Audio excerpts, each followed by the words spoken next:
妹早晨，歡迎大家咧，今日嚟到我哋嘅聯合崇拜喎。因為係我哋嘅懇親主日，邊個有帶到你嘅屋企人嚟到㗎？有冇手我哋睇下？係喎，你俾啲掌聲佢哋先。咁有邊個咧係今年第一次嚟呢度崇拜嘅咧？今年第一次。好，我哋都俾啲掌聲，我哋歡迎佢。係啦，咁我哋咧都做一個彼此去問安嘅時間啦。同你身邊嘅人同佢講，主耶穌歡迎你，主耶穌歡迎你，主耶穌歡迎你。係啊，難得喺一個星期日嘅早上，我哋可以咧聚首一堂去讚美我哋嘅天父，多謝佢。咁我哋今日咧除咗係我哋嘅懇親主日咧，仲係我哋嘅靈慶紀添。家國嘅基督化家庭主日，係啦，咁所以今日咧，我哋都有啲小朋友啦，有大朋友啦，有我哋嘅大哥哥姐姐咧喺我哋中間，所以我哋今日嘅敬拜咧都邀請咗我哋兒童園地嘅小朋友同我哋一齊去敬拜我哋嘅天父喎。我哋請兒童園地嘅小朋友喺呢度喎。呢個咧都係佢哋嘅一個學習，佢哋唔係嚟表演㗎，佢哋係嚟讚美天父嘅。咁一陣間咧。我哋啲歌會有動作，有舞蹈，邀請大家咧都可以一齊學，一齊做，好容易嘅啫。咁如果唔識做唔緊要，可以咧喺身邊拍下手。咁我哋個敬拜會有3首歌，如果大家咧喺中間過程覺得攰或者有需要咧，可以隨時坐低，唔使擔心嘅。咁而家我哋首先邀請大家可以喺座位站立，我哋一齊以詩歌去讚美我哋嘅天父。馬可福音12章30節係咁講：你要盡心盡性盡意愛你主。我要盡心，我要盡意，我要盡力，愛你主。我要盡心，我要盡意，我要盡力，因為你實踐我心的心靈。在每一事，在每一事。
哋除咗用我哋嘅動作之外，我哋都用我哋嘅心，用我哋嘅感情去到表達你對我哋主嘅愛。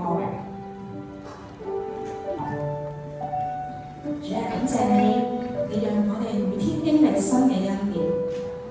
感謝你，你讓我哋愛，因為你先愛我哋。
Jesus, 主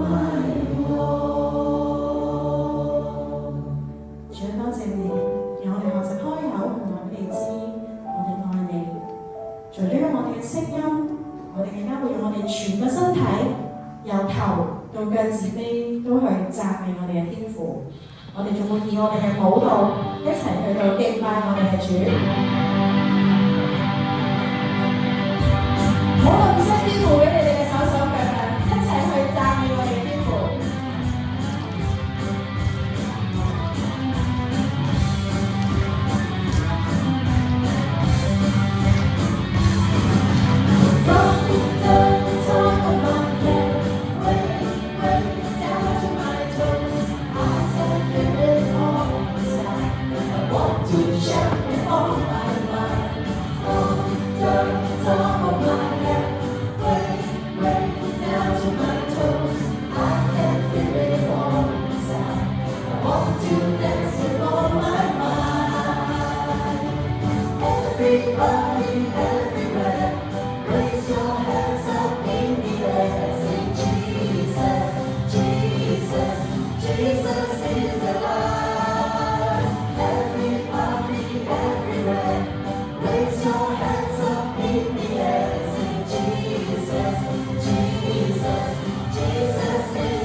感謝主今日與我